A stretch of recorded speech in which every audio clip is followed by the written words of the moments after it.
पवन पुत्र हनुमान जी सेवक तुम बलवान, श्रद्धा हमको दीजिए देना अनुपम ज्ञान। ओम हनुमते नमः। जय बजरंगबली प्रिय भक्तगणों, स्वागत है आप सभी का आपके अपने चैनल ज्ञान अर्थ में। श्रोताओं, आज आप रसपान करेंगे पौष मास में मंगलवार की पौराणिक एवं पवित्र व्रत कथा। अंग्रेजी कैलेंडर के मुताबिक साल का अंतिम मंगलवार के दिन आप रसपान करेंगे भगवान बजरंगबली की पावन एवं पौराणिक व्रत कथा, जिसके रसपान से साधक के सभी संकट दूर हो जाते हैं, साथ ही मनोवांछित फल की प्राप्ति होती है। भगवान बजरंगबली की कृपा से साधक के जीवन में कोई भी कष्ट नहीं रह जाता है, संकट दूर हो जाते हैं। तो आइए ध्यान लगाकर रसपान करते हैं पौष मास में मंगलवार की पावन एवं पौराणिक व्रत कथा। एक बार नैमिषारण्य तीर्थ में 80,000 मुनि एकत्र होकर पुराणों के ज्ञाता श्री सूत जी से पूछने लगे, हे महामुने, आपने हमें अनेक पुराणों की कथाएं सुनाई हैं। अब कृपा करके हमें ऐसा व्रत और कथा बताएं जिसको करने से संतान की प्राप्ति हो तथा मनुष्य को रोग शोक अग्नि सर्व दुख आदि का भय दूर हो, क्योंकि कली युग में सभी जीवों की आयु बहुत ही कम है। फिर इस पर उन्हें रोग चिंता के कष्ट लगे रहेंगे, तो फिर वह श्री हरि के चरणों में अपना ध्यान कैसे लगा सकेंगे। श्री सूत जी बोले, हे मुनियों, आपने लोक कल्याण के लिए बहुत ही उत्तम बात पूछी है। एक बार युधिष्ठिर ने भगवान श्री कृष्ण से लोक कल्याण के लिए यही प्रश्न किया था। भगवान श्री कृष्ण और युधिष्ठिर का संवाद तुम्हारे सामने कहता हूँ, ध्यान देकर सुनो। एक समय पांडवों के सभा में श्री कृष्ण जी बैठे हुए थे। तब युधिष्ठिर ने भगवान श्री कृष्ण से प्रश्न किया, हे प्रभु नंद नंद गोविंद, आपने मेरे लिए अनेकों कथाएं सुनाई हैं। आज आप कृपा करके ऐसा व्रत या कथा सुनाएं जिसके करने से मनुष्य के रोग चिंता का भय समाप्त हो और उसको पुत्र की प्राप्ति हो। हे प्रभु, बिना पुत्र के जीवन व्यर्थ है। पुत्र के बिना मनुष्य नरकगामी होता है। पुत्र के बिना मनुष्य पितृ ऋण से छुटकारा नहीं पा सकता और न ही उसका पुण्य नामक नरक से उद्धार हो सकता है। अतः पुत्रदायक व्रत बतलाएं। श्री कृष्ण बोले, हे राजन, मैं एक प्राचीन इतिहास सुनाता हूँ, आप उसे ध्यान पूर्वक सुनो। कुंडलपुर नामक एक नगर था, उसमें नंदा नामक एक ब्राह्मण रहता था। भगवान की कृपा से उसके पास सब कुछ था, फिर भी वह दुखी था। इसका कारण यह था कि ब्राह्मण की स्त्री सुनंदा के कोई भी संतान न थी।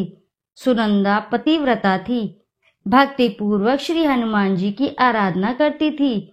मंगलवार के दिन व्रत करके अंत में भोजन बनाकर हनुमान जी को भोग लगाने के बाद स्वयं भोजन करती थी।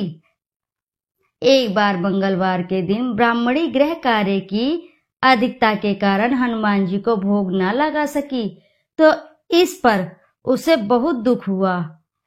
उसने कुछ भी नहीं खाया और अपने मन में प्रण किया कि अब तो अगले मंगलवार को ही हनुमान जी का भोग लगाकर अन्न जल ग्रहण करूंगी। ब्राह्मणी सुनंदा प्रतिदिन भोजन बनाती, श्रद्धा पूर्वक पति को खिलाती, परंतु स्वयं भोजन नहीं करती और मन ही मन में श्री हनुमान जी की आराधना करती थी। इस प्रकार 6 दिन गुजर गए और ब्राह्मणी सुनंदा अपने निश्चय के अनुसार भूखी प्यासी निराहार रही। अगले मंगलवार को ब्राह्मणी सुनंदा प्रातः काल ही बेहोश होकर गिर पड़ी। ब्राह्मणी सुनंदा की इस असीम भक्ति के प्रभाव से श्री हनुमान जी बहुत ही प्रसन्न हुए और प्रकट होकर बोले, सुनंदा, मैं तेरी भक्ति से बहुत ही प्रसन्न हूँ, तू उठ और वर मांग। सुनंदा अपने आराध्य देव श्री हनुमान जी को देखकर आनंद की अधिकता से विवल हो श्री हनुमान जी के चरणों में गिरकर बोली, हे प्रभु, मेरी कोई संतान नहीं है, कृपया करके मुझे संतान प्राप्ति का आशीर्वाद दें, आपकी अति कृपा होगी। श्री महावीर जी बोले, तेरी इच्छा पूर्ण होगी, तेरे एक कन्या पैदा होगी, उसके अष्टांग प्रतिदिन सोना दिया करेंगे। इस प्रकार यह कहकर श्री महावीर जी अंतर्धान हो गए। ब्राह्मणी सुनंदा बहुत हर्षित हुई और सभी समाचार अपने पति से कहा। ब्राह्मण देव कन्या का वरदान सुनकर कुछ दुखी हुए, परंतु सोना मिलने की बात सुनी तो बहुत ही प्रसन्न हुए। विचार किया कि ऐसी कन्या के साथ मेरी निर्धरता भी समाप्त हो जाएगी। श्री हनुमान जी की कृपा से वह ब्राह्मणी गर्भवती हुई और 10वें महीने में उसे बहुत ही सुंदर पुत्री की प्राप्ति हुई। यह बच्ची अपने पिता के घर में ठीक उसी तरह से बढ़ने लगी जिस प्रकार शुक्ल पक्ष का चंद्रमा बढ़ता है। 10वें दिन ब्राह्मण ने उस बालिका का नामकरण संस्कार कराया। उसके कुल पुरोहित ने उस बालिका का नाम रत्नावली रखा, क्योंकि यह कन्या सोना प्रदान किया करती थी। इस कन्या ने पूर्व जन्म में बड़े ही विधान से मंगल देव का व्रत किया था। रत्नावली का अष्टांग बहुत सा सोना देता था। उस सोने से नंदा ब्राह्मण बहुत ही धनवान हो गए। अब ब्राह्मणी भी बहुत अभिमान करने लगी थी। समय बीतता रहा। अब रत्नावली 10 वर्ष की हो चुकी थी। एक दिन जब नंदा ब्राह्मण प्रसन्नचित्त था, तब सुनंदा ने अपने पति से कहा, मेरी पुत्री रत्नावली विवाह के योग्य हो गई है, अतः आप सुंदर सा कोई योग्य वर देकर इसका विवाह कर दें। यह सुन ब्राह्मण बोला, अभी तो रत्नावली बहुत छोटी है।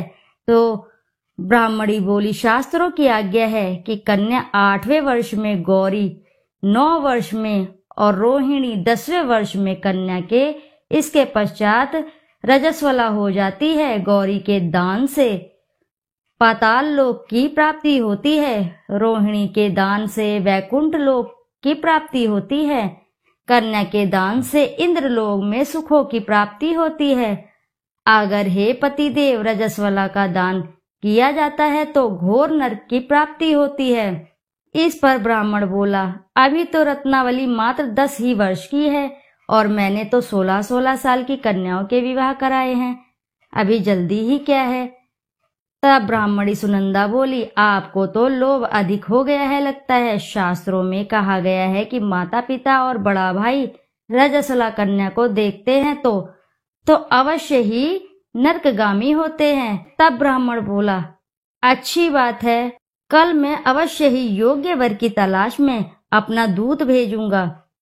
दूसरे दिन ब्राह्मण ने अपने दूत को बुलाया और आज्ञा दी कि जैसी सुंदर मेरी कन्या है वैसा ही सुंदर उसके लिए वर की तलाश करो। दूत अपने स्वामी की आज्ञा पाकर निकल पड़ा। पंपई नगर में उसने एक सुंदर लड़के को देखा। वह बालक एक ब्राह्मण परिवार का बहुत ही गुणवान पुत्र था। इसका नाम सोमेश्वर था। दूत ने इस सुंदर व गुणवान ब्राह्मण पुत्र के बारे में अपने स्वामी को पूर्ण विवरण बता दिया। ब्राह्मण नंदा को भी सोमेश्वर अच्छा लगा और फिर शुभ मुहूर्त में विधि पूर्वक कन्यादान करके ब्राह्मण ब्राह्मणी संतुष्ट हुए।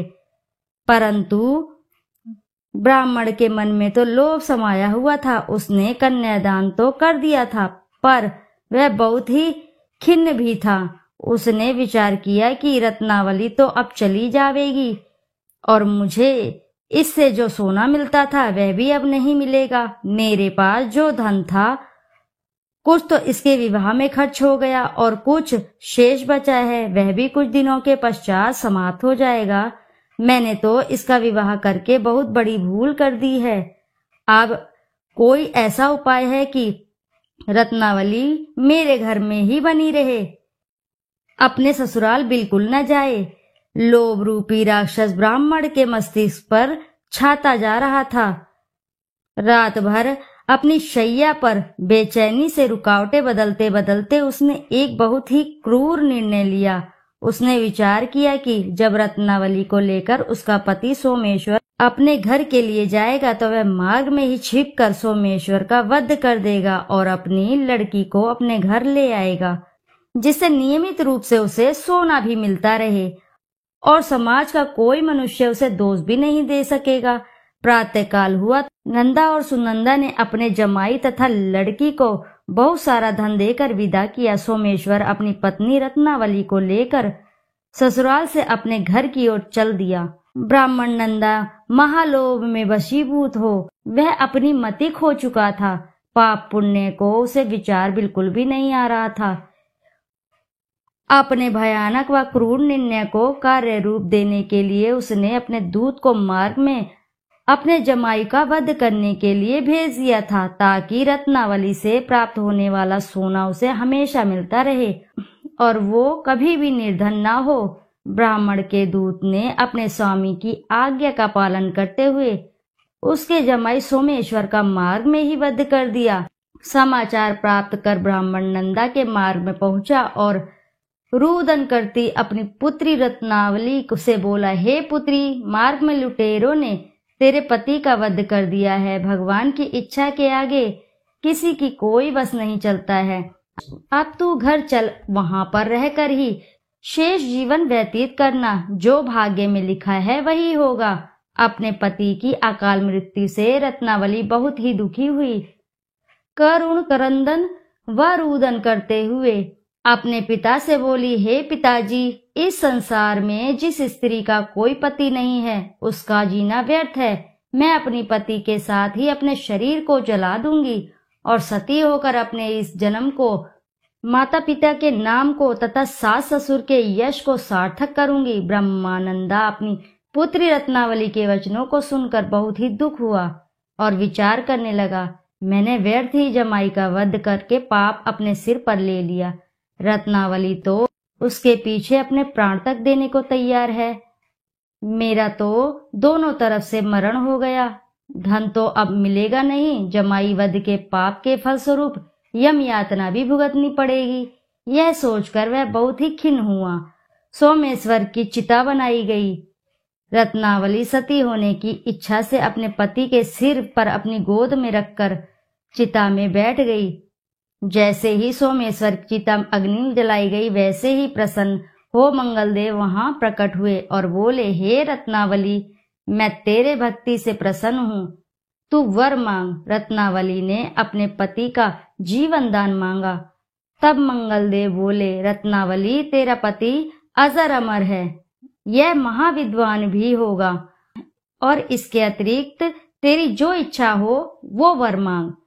तब रत्नावली बोली, हे ग्रहों के स्वामी, यदि आप मुझ पर प्रसन्न हैं तो मुझे यह वरदान दीजिए कि जो भी मनुष्य मंगलवार के दिन प्रातःकाल लाल पुष्प लाल चंदन से पूजा करके आपका स्मरण करेगा, उसको रोग व्याधि ना हो, स्वव्यंजनों का कभी भी योग ना हो, सर्प अग्नि तथा शत्रुओं का भय ना रहे। जो स्त्री मंगलवार का व्रत करे वह कभी विधवा न हो। मंगलदेव तथास्तु कहकर अंतर्धान हो गए।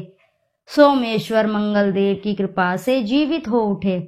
रत्नावली अपने पति को पुण्य प्राप्त कर बहुत ही प्रसन्न हुई और मंगलदेव का व्रत प्रत्येक मंगलवार को करके व्रतराज और मंगलदेव की कृपा से इस लोक में सुख ऐश्वर्य को भोगते हुए अंत में अपने पति के साथ स्वर्ग लोक कर चली गई। तो बोलो जय बजरंगबली की जय, बोलो जय मंगल देव की जय। कथा अब इसी के साथ समाप्त हुई। तो आइए श्रोताओं, अब करते हैं श्री हनुमान जी की आरती। आरती की जय हनुमान लला की, दुष्ट दलन रघुनाथ कला की। जाके बल से गिरवर कापे, रोग दोष जाके निकट न झाके। अंजनी पुत्र महाबलदाई, संतान के प्रभु सदा सहाई। आरती की जय हनुमान लला की। देवीरा रघुनाथ पठाए, लंका जारी सिया सधिलाए। लंका सो स्फोट समुद्र सिखाई, जात पवन सुत बार न लाई। आरती की जय हनुमान लला की। लंका जारी असुर संहारे, सिया राम जी के काज सवारे। लक्ष्मण मूर्छित पड़े सकारे, अग्नि संजीवन प्राण उबारे, आने संजीवन प्राण उबारे। आरती कीजय हनुमान लला की, बैठी पताल तोरी जमकारे, अहि रावण की भुजा उखारे, बाएं भुजा असुर दल मारे, दाहिने भुजा संत जन तारे। आरती कीजय हनुमान लला की, सुर नर मुनि आरती उतारे, जय जय जय हनुमान उचारे। कंचन थार कपूर लो छाई, आरती करत अंजना माई। आरती कीजय हनुमान लला की, जो हनुमान जी की आरती गावे, बसी बैकुंठ परम पद पावे। आरती कीजय हनुमान लला की, दुष्ट दलन रघुनाथ कला की। बोलो जय बजरंगबली की जय, पवन पुत्र हनुमान जी की जय। श्रोताओं, यदि आपको कथा अगर अच्छी लगी है तो वीडियो जरूर लाइक करें और साथ ही चैनल को सब्सक्राइब करें, और एक बार अपनी सच्ची श्रद्धा से कमेंट बॉक्स में जरूर लिख दें जय बजरंगबली की जय। फिर मिलते हैं आपसे ऐसे ही किसी नई कथा कहानी में, जब तक के लिए नमस्कार।